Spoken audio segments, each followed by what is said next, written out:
Welcome back to Arise Prime Time. I'm Charles Enyegolu. Apologies, we took a bit of a break there. Now, they've been described as two heavyweights in the ring, and we're not talking about a sporting contest. We're talking about the big political match-off between frenemies, Governor Uba Sani and former Governor Nasir El-Rufai. They've both got enormous political clout, more than enough publicity around their claims and counterclaims against each other to burn, and who knows how much to lose politically once their battle with each other goes the distance. Who will throw the knockout punch will likely be determined in 2027, depending on how they choose to put themselves forward at that general election. President Tinubu went to Kaduna last week to commission projects. 90% of all the projects he commissioned were the project that I did and took to 90% plus. Okay? No new projects have been initiated and commissioned in 2 years by this administration, even though they have had much more money. So the question is, and I gave the example of Kaduna only because I'm from the state and I know it pretty well and I get a lot of data about what is going on there. But the story is the same in most states of Nigeria. Some governors are trying hard, but frankly, most of them are not doing much with those resources. And the federal oversight is very weak because the president wants all the governors to be in APC.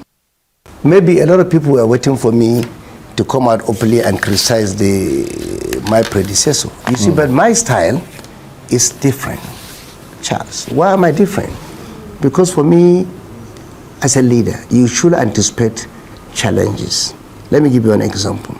When I came, the people I was working with told me, look, you cannot run the state because you have to pay 4.6 billion every month.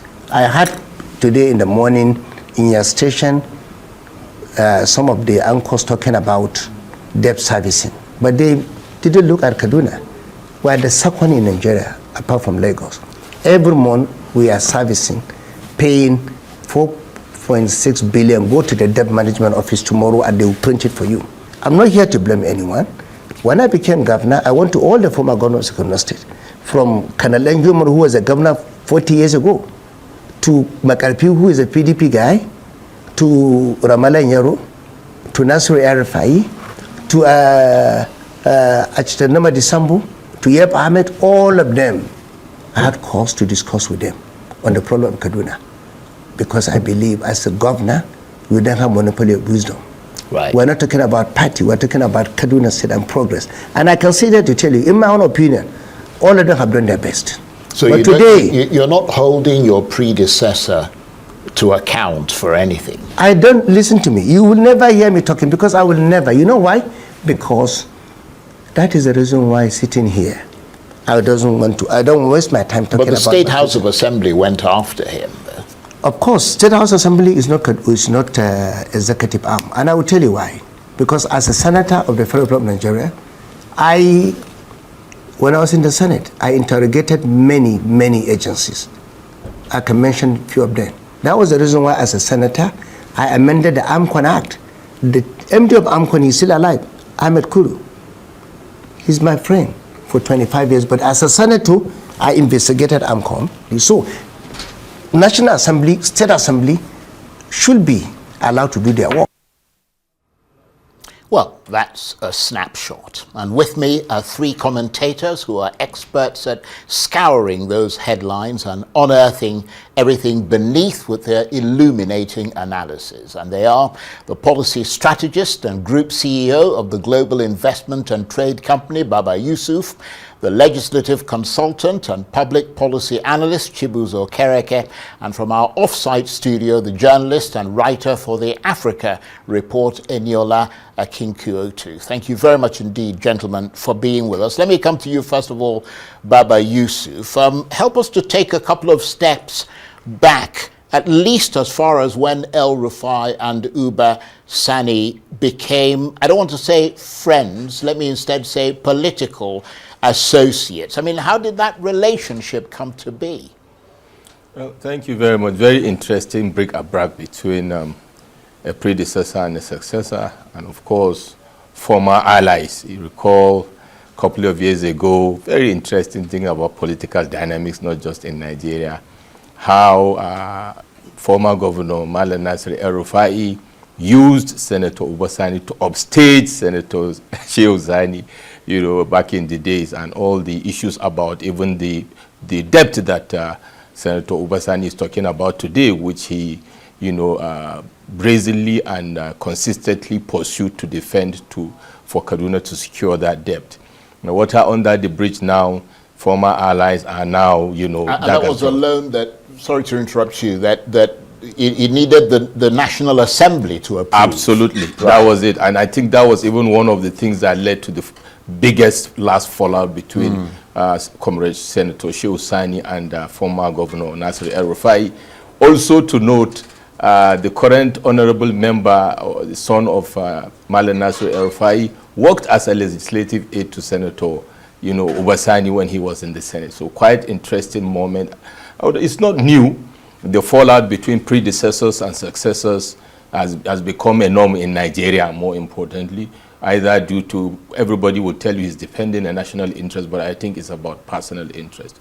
But I would like to commend the response of the governor of Kaduna State, Senator Uba Sani. He demonstrates a high level of emotional intelligence. He refused to engage into that, you know, fisticuff, quote unquote, but to speak to the issues, which is statesmanly as far as I'm concerned, and to focus to the issues, not looking back too much to that, because that will not end. And I like also the way his disposition towards governance as it is today, because what is important for the people of Kaduna State and the people of Nigeria is, what are you doing currently as governor of Kaduna State, or any other state for that matter? I keep on saying that 60% of the lack of performance at governance progress for Nigeria is due to non-performance as subnationals. So I'm happy he's focused on that, and what is important for us to get, you know, impacts and results. More importantly, with regards to security, he has done a lot, engaging the critical stakeholders, like he has said, away from the former toxic nature of engagement, especially in a highly polarized state like Kaduna, is commendable. And I think what is important is for Uba Sani, His Excellency, to focus on governance, like he said, and then for Malam Nasir El-Rufai to focus on opposition. Well, let me come to you, Chibuzo Okereke. I mean, you're a guy with an ear to the ground. I can certainly testify to that. I mean, remind us about what has happened since then, in other words, since 2023, that has so enraged El-Rufai against Uba Sani and Uba Sani against El-Rufai, where the two are now launching what appears to be a war against each other.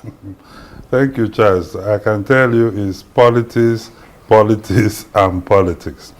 Listening to the civil senator Uba Sani, who is now the governor, he talked about meeting debt servicing of 4-point-something billion and what have you. He was the key guy in the National Assembly, facilitating all the loans that, in fact, that was an important moment that cemented the relationship with the former governor. In fact, because you're an expert on the National Assembly, I don't know how correct this is, but what we understand is that El-Rufai reportedly brought him into the Senate to help facilitate that loan. Yeah, because in the 8th Assembly, he couldn't pull through. And under the Fiscal Responsibility Act and debt management procedures, when a state government is applying to get external loan, you need approval of the Senate. And the standing order procedure is that at least majority of the senators from your state will have to give a nod. In the 8th Assembly, I had a running battle with Senator Uba Sani, Shehu Sani, and others, and he couldn't get there. So, and I'm sure the role played by Senator Uba Sani was very key to making him the point man to succeed him at the time. So I don't think the issue of 4-point-something billion should be new to the senator who is now the governor. But the interesting fact is that former governor El-Rufai, he talked about, he said something I believe and I consider very dangerous, saying there was weak, or there is weak federal oversight because the president is busy trying to get people into his party. And the question, under our constitution and federal structure, what kind of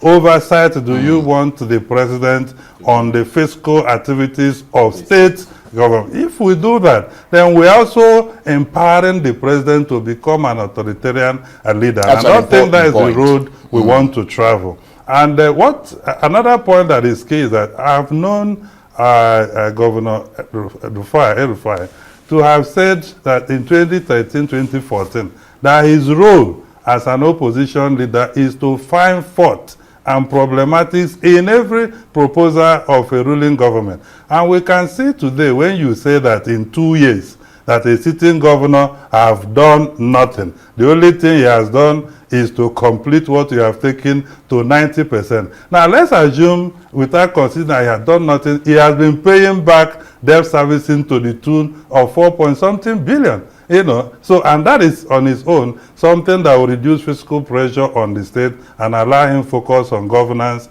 and impact on the lives of people. So I think that these political gladiators should know that what is important to the people is how government can transform lives of citizens and improve infrastructure and socio-economic well-being of the people. At the moment, it's a contestation that is anchored on ego and not for the benefit of the people.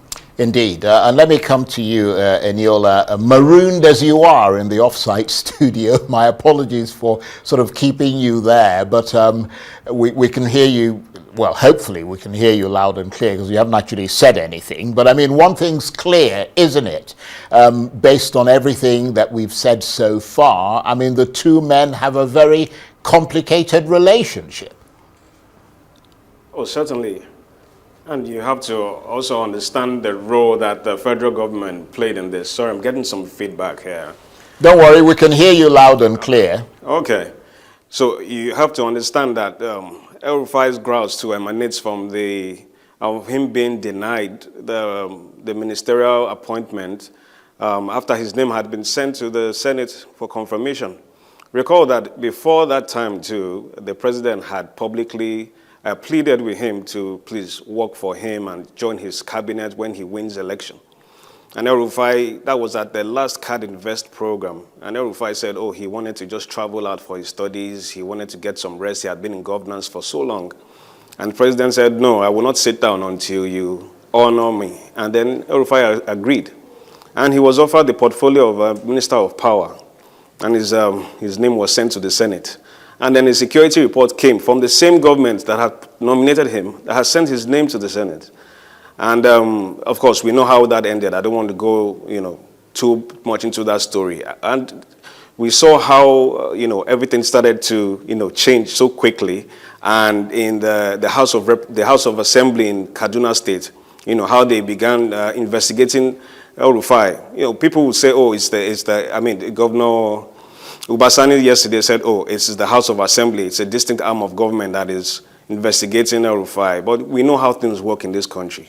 Most of the time, houses of assembly do not investigate anything except they're being prodded by some, external force. And so some of El-Rufai's people too are being investigated by the EFCC. Some of them are even, said to be prosecuted. So when you put all this together, I think the APC, especially at the central, they didn't really handle or they didn't manage El-Rufai properly. If they had, probably he would have, remained in the party and he would have been able to sort out some things. But he was ostracized, he was just, pushed away, and that's why you're seeing him reacting the way he is. So I think there has to be some context too, that there were some external forces outside of Kaduna State, that led to this. And El-Rufai actually said it during his last interview with you on this same program, that Nuhu Ribadu is also part of it. He said Nuhu Ribadu and his successor, that is Uba Sani, those are the two people behind, his ordeal and all that. And so that's why you see, we have to just make sure that there's a proper context for this. It just didn't come out of nowhere. Those are very good points, not just from you, but from all three of you. And while we sort of ponder, I think Baba Yusuf touched on this as well as Chibuzo Okereke, why whenever someone considered to be a political associate takes over as governor or some other position from someone else in Nigeria, it always ends up as a fight between the two. But let's move on, because earlier this week, the founder and pioneer chairman of the African Democratic Congress, or ADC, Ralph Nwosu, appeared on this program to reaffirm what he said previously, which is that the Tinubu government tried to tempt him with substantial financial inducements and offers of 3 ministerial appointments if he agreed not to transform the ADC into an opposition coalition platform. He said the move was part of a broader plan to stifle opposition and impose a one-party state on Nigeria. But he said he bluntly refused, choosing instead what he called a democratic future for this country. The presidency, of course, refuted his claim, calling him a jester and challenging him to name those in government who made him the offer. This was how Mr. Nwosu responded. I have had the government refutal, but I am not in confrontation with the government. What we are asking for is, let's go to the ballot box. Why do you want to stop political parties? It's not only ADC. What is happening with PDP is also no, I understand that, but you're speaking in broad terms. Yeah. And I want to address your specific allegations. About offers of a ministerial position? Yeah. I mean, you said you were very specific. 3 ministerial slots. One was to go to you. Yes. The other 2 to whoever you wanted to give it. I have calls and I have meetings, Right. and not only here in Nigeria. A couple of the... But you're not prepared to mention the name? No, I will not. Right, okay. But you know that Daniel Buwala, who is the special advisor on policy communication to President Tinubu, has denied that the presidency offered any ministerial slots to you. He said that no government officials can promise or grant ministerial slots except President Tinubu himself. What is your reaction to that? Buwala, I wish you would come out and say why Elias, Adiupu, Alaku, Godwin, and Mohammed Kala, they are doing in big hotels, being protected by government, the people paid police. You mean, are they now former ADC members, or they're still members of the ADC? They are still carrying the cards of ADC. But the government are using them to even try to scuttle the things we're doing. And that's Ralph Nwosu, who is the pioneer chairman of the ADC. In fact, he's the founder of the party. Let me come to you, Baba Yusuf. I mean, are you surprised that this kind of offer was allegedly made, or are you more surprised that Mr. Nwosu was, according to him, able to resist and reject those alleged offers?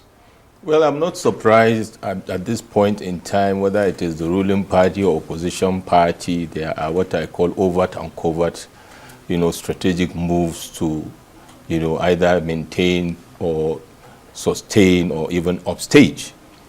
For me, I would not like to give credence to the issue of whether or not he's offered because he couldn't come up with names. I had a cause to take a very strong position, Charles, in this country, that I had to write a petition to the president of this country.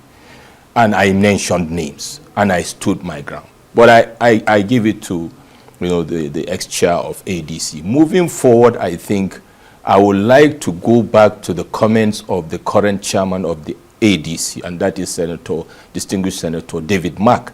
A comment he made either yesterday or today to say they should move to the states and mobilize people for the party. These dynamics will continue, and I agree with the fact that probably the ruling party is trying to ensure that the opposition does not get organized to the extent that they will thrive. But that will be a function of also the failure of strategy and coordination and commitment on the part of the various opposition parties to be able to do that, because they should anticipate that and deal with it. But that being said, also, what is important is beyond the Abuja conversations and the media, engagement, which are good. The important thing is to go down to the grassroots mobilize and establish structures Right. to be able to have a good run come 2027. Okay. And while they are, it also consolidate and have a unity of purpose, so that at the end of the day they don't collapse the Okay. ADC. Chibuzo Okereke, let me come to you. And gentlemen, if you could keep your answers reasonably short, as Baba Yusuf did, that would be terrific. Of course, unsurprisingly, Chibuzo, he was unable to say who made the offer to him and was unable to provide any names of the people, their positions in government, as they were challenged to do by the president's spokespeople. But that's not a surprise, is it? I mean, you can't go on air and start giving names. Why not? Well, I mean, the reason to- is because you would need to provide evidence. If it happens, that is what actually happened. Either a recording or something, you know. You know, you It'll see, be your word against theirs. in February this year, at the Strengthening Democracy Conference, His Excellency, the former Vice President, said that the ruling party has been paying 50 million to opposition party leaders. And he was also called out to provide evidence for that. They are yet to do so. This time around, he said he was offered 3 ministerial slots, and I even had some billions of allegedly naira attached to it. And under Section 147, truly, it's only the president that had that prerogative to offer ministerial position, you know, to somebody. Yeah, but let's be honest, and I don't mean to and- interrupt you. right. If the president wanted to give you a political appointment, as such as a minister, he may not necessarily call you Yes. directly. He might delegate someone to He come was- and suss you out. Absolutely. Yeah. And at the stage we are in this politics, ruling party and opposition, with all the things the opposition party believes that the ruling party is doing to disorganize them, we should be able to put face to name as to those who are trying to kill multi-party system in Nigeria. And when you're able to do that, then we can have a headway. Well, maybe And he's holding it in reserve. You know, maybe in reserve. But what is even central is that I think on Democracy Day, the president said, "Oh, I'm not a champion for one party state."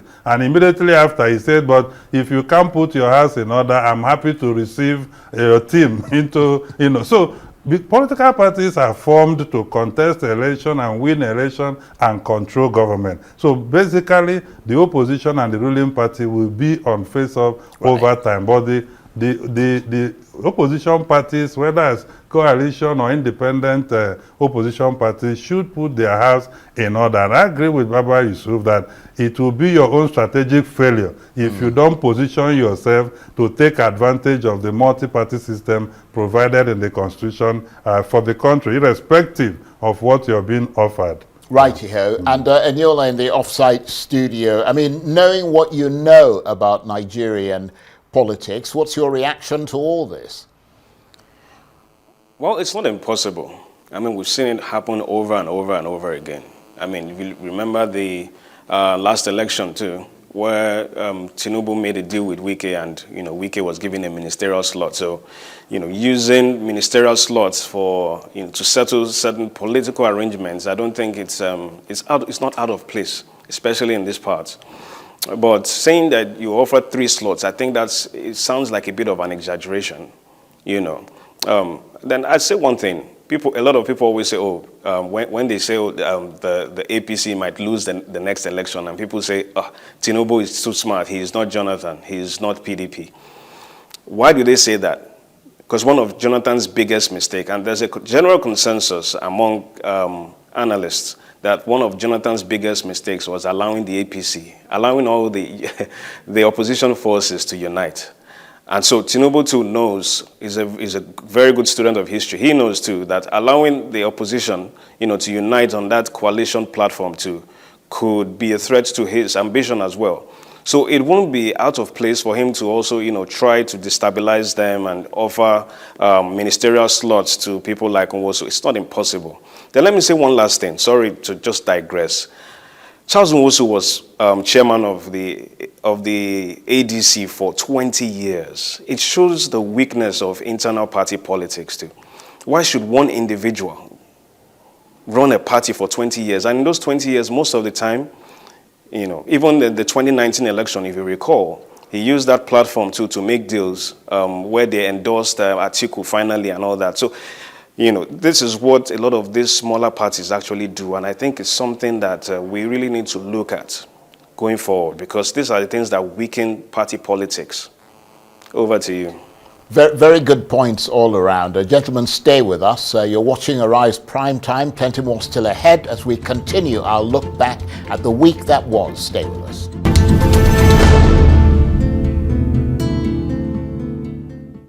Welcome back to Arise Prime Time, where we offer perspectives on the news and talking points of the day. I'm Charles Aniagolu. Now, Dino Melaye, the lawyer and former member of the Senate, has dramatically shaken the PDP's dust off his feet in a symbolic action of rejecting a political party that once towered over this country, but which, in his assessment, is now unclean and unworthy. And so he's resigned, citing what he called the PDP's lack of capacity to offer credible leadership and its inability to rescue Nigeria from its multiplex of pressing challenges. He's now officially joined the new opposition ADC coalition, picking up his membership card earlier this week. The defection ends months of speculation over Senator Melaye's political future and aligns him with his longtime political associate, former Vice President Atiku Abubakar, who also resigned from the PDP earlier this month. So whatever next? And still with me to expertly scour those news lines are our guest commentators, the policy strategist and group CEO of the Global Investment and Trade Company, Baba Yusuf, the legislative consultant and public policy analyst, Okereke, and from our offsite studio, the journalist and writer for the Africa Report, Eniola Akinkuotu.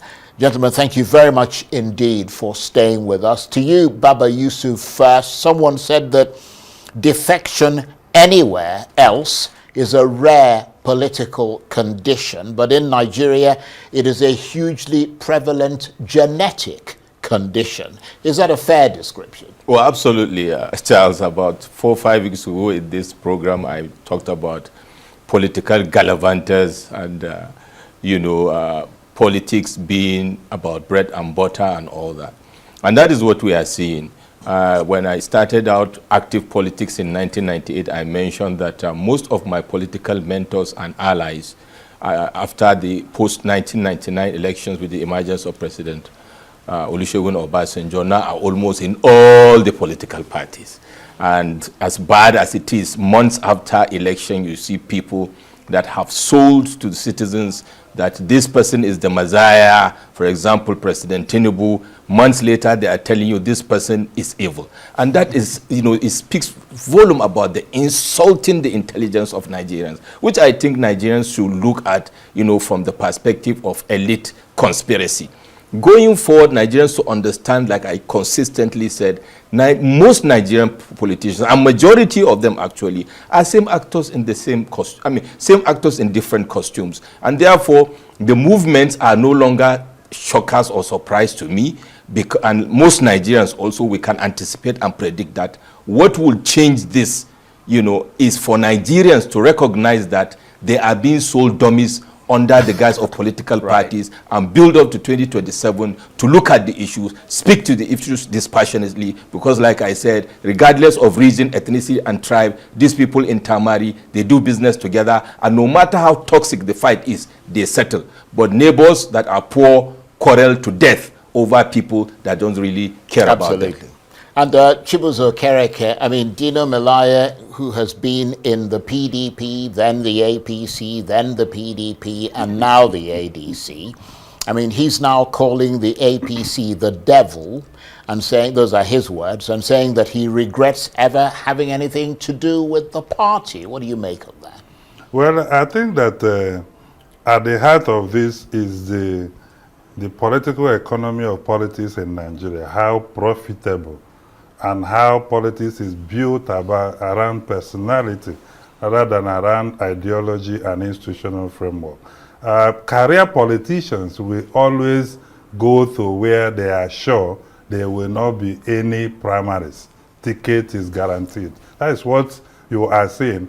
there is no control or influence right now over PDP activities by most of those who are defecting, and therefore they need to move. And maybe you don't need to blame them, because I don't see anybody who would make investment in an uncertain environment. So you need a certain and a more assured place. However, gallivanting from one party to another, and about 4 parties now, and on each occasion, particularly Senator Dilo, he describes the former party where he was coming from, you know, with unprintable, you know, words, and ready to come back and take back his words, because, you know, PDP in 2031, you will see how they will rebrand and reform, and knowing that everybody, they will become the bride. Right now, the controllers of PDP are supporting the current government, if you look at it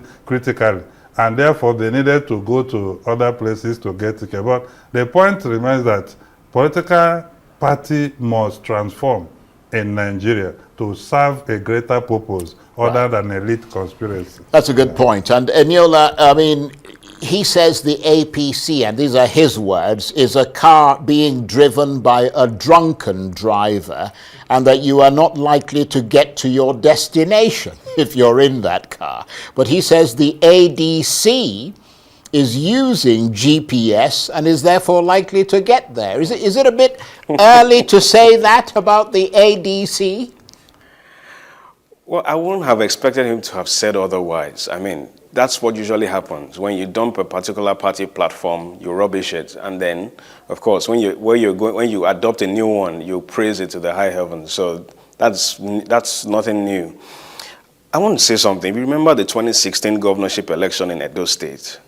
Godwin Obaseki was the candidate of the APC. Ize Yamu was the candidate of the PDP. By 2019, what happened? They had swapped sides. Obaseki became the candidate of the PDP. Ize Yamu became the candidate of the APC. That's to show how dynamic and how fluid Nigerian politics is. Nigerian politics makes strange bedfellows. And because, you know, as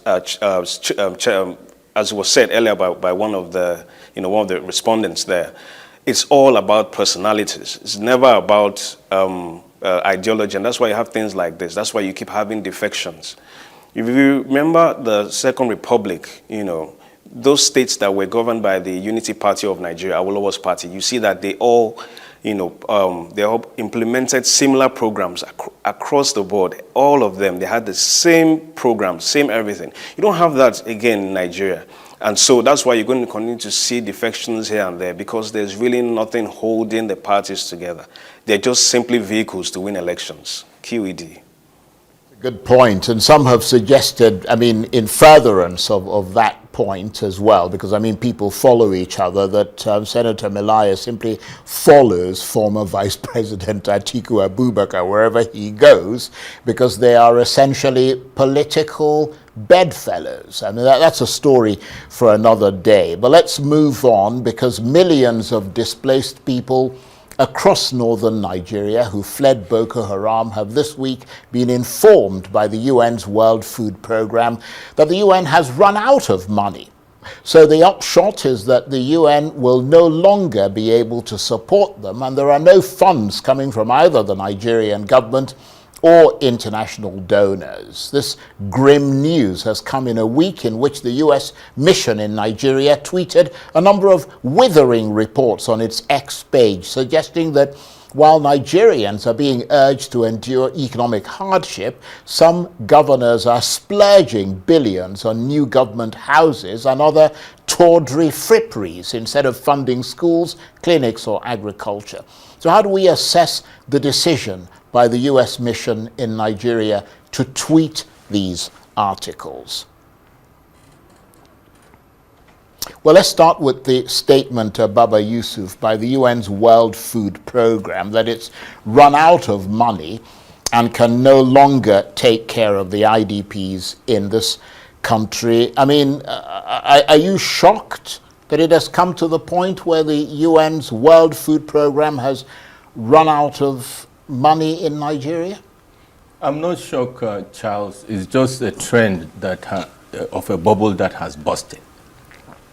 for many years, for decades, the countries that were providing aids to Africa, I will contextualize it to Africa and Nigeria, will have our leaders going cap in hand to beg for aids or to ask for loans in the slickest private jets you can get at the highest price, dressed and draped in the most expensive jewelry, albeit begging for aids. So over time, it's a bubble that is waiting to burst. And while with profound respect to government of the day, pushing back, which is okay, the reality is this. The world is moving on, and we must rethink leadership. Trump too has told us that with the withdrawal of aids, and others are doing it subliminally. Right. That is what we are seeing with the World Food But let me Programme. ask you this, Baba Yusuf, because you're from the north. Yes. How bad is the situation that people are now facing as a result of this in northern Nigeria? And what's going to happen to them now? Because the World Food Programme and the UN are essentially saying that a lot of these people will be driven back to Boko Haram. Is that something that you think is likely to happen? It's already happening, Charles, and I say it with all sense of responsibility, and that is the fact. People are eating tafasa. I've said this 6 months ago. Tafasa is a weed in the wilderness that people are eating in northern Nigeria that are claiming to have the largest voting power. And that is the fact. So if people have degenerated to eating from dustbin and eating tafasa, that tells you the stark reality of when the funds stop coming. But I want to land on this, Charles. That now opens a vista of opportunity to the citizens of this country to hold the governors to account with regards to the delivery of good governance, to demand that which is theirs in clear terms going forward, because the monies are being given to them. We know, since the removal of fuel subsidy, for example, they are collecting 2-folds or 3-folds, and therefore there should be accountability. Albeit before that happens, more people will die. And it is clear, it is true, that we have the highest number of out-of-school children. And this is a disaster that has started happening, albeit is going to escalate if nothing is done. Right. I'm not exonerating federal government, but I'm putting it this squarely at the state governments, because that's a they good have point. more of the chunk of the blame to make. And to take. Chibuzo Okereke, is there the likelihood that with the Americans gone, that money might come from the Nigerian government? I mean, they really ought to find a way to bridge that funding gap, shouldn't they? Because, I mean, it is their responsibility. Right now, we have no choice. I mean, the gift, the windfalls are gone. And the people involved for decades are telling you we can no longer sustain this. And it's unfortunate the warning is coming from our side. And that's why I agreed concretely that, and I have always maintained, federal government is not the only government in Nigeria. If a local government system can't even give us the data for the IDPs, and there's no government official from the local government who are able to interface with IDP, how much does it cost to charter aircraft by NEMA and some humanitarian agencies in Abuja just to go and interface with IDPs in the villages? I mean, how much of that money can even give them food and other necessities of life? So how we design policy and implement it so cosmetic, so in a make-believe form, is very problematic. So states should step in, budget appropriately, and ensure that we take care of these people, because if they go back to the Boko Haram's then we are up for another big fight, because we'll spend more money to also look for how to get them back. Indeed. And we've got like 2.5 minutes, 3 minutes left. Let's turn to the U.S. mission in Nigeria, tweeting a number of reports on its X page suggesting that while Nigerians are being urged to endure economic hardship, some governors are splurging billions on new government houses instead of funding schools, clinics, agriculture, etc. That article appeared in the Africa report, and it was authored by you, Eniola, in our offsite studio. Just tell us more. Well, it explains itself, really. government revenue, the money that the states were receiving from FARC sort of doubled or tripled in certain instances. And what we saw was that a lot of the governors were not spending the money the way they should have spent it. You know, they just felt, okay, look, this is extra money which we could just use in a profligate manner. And then you know, instead of building new hospitals or upgrading schools, you decide to build a new government house or to upgrade the government house. And that's why, you know, a lot of Nigerians are even skeptical about the new tax regime that's going to start in January, because it's going to increase the funds that will be available to the states. And if they haven't managed the subsidy savings properly, what tells you, what confidence do you have that they're going to also manage the tax revenues properly in January? And don't forget what starts in January. Election year starts. The election season begins in January when parties start selling political party forms, and when governors they're going to start lobbying delegates and bribing and spending money on campaigns. And so unfortunately, I'm not surprised by what the UN has said.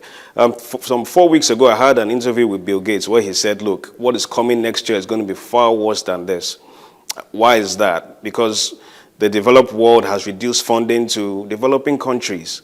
The US has cut aid. The US is pulling out of WHO, and the US is responsible for about a fifth of WHO's funding. And the US is prodding other developed countries like the UK and Germany to increase their NATO spending, their security spending. And those ones, what those countries are now doing too is they are reducing their development budget, their aid budgets. And so who is going to be the most affected? Africa. Okay. And so it's time for us to stand up and ensure that, that's a very good point. And yeah. let me recommend that article written by Eniola there. I mean, I read it. Very well researched, very well written. It's in the Africa report and it's online. And we've got literally 1 minute, so I'm going to split 30 seconds between the two of you. Baba, Yusuf, is that article and the American missions tweeting of it telling us something about the alleged growing profligacy of Nigeria's governors, especially, as Eniola said, in the context of them getting increased allocations? Oh, absolutely, and I commend Eniola for that expose, and I like the fact that it is being put on our faces, just like the withdrawal of aids.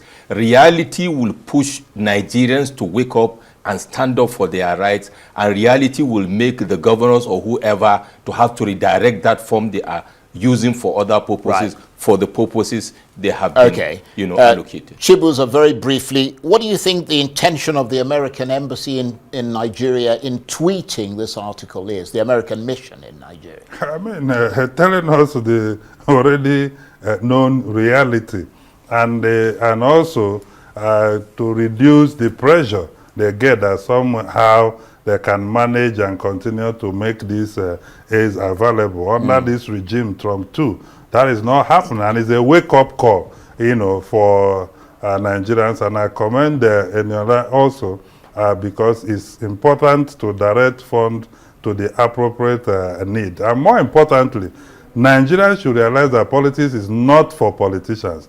Politics is a system that is for all citizens. Indeed. And you must not be hopeless about it. You must stand up and participate actively and take part in building the nation. Yeah. On that note, the legislative consultant and public policy analyst Chibuzo Okereke, the policy strategist and group CEO of the global investment and trade company Baba Yusuf, and the journalist and writer for the Africa report Eniola Akinkuotu.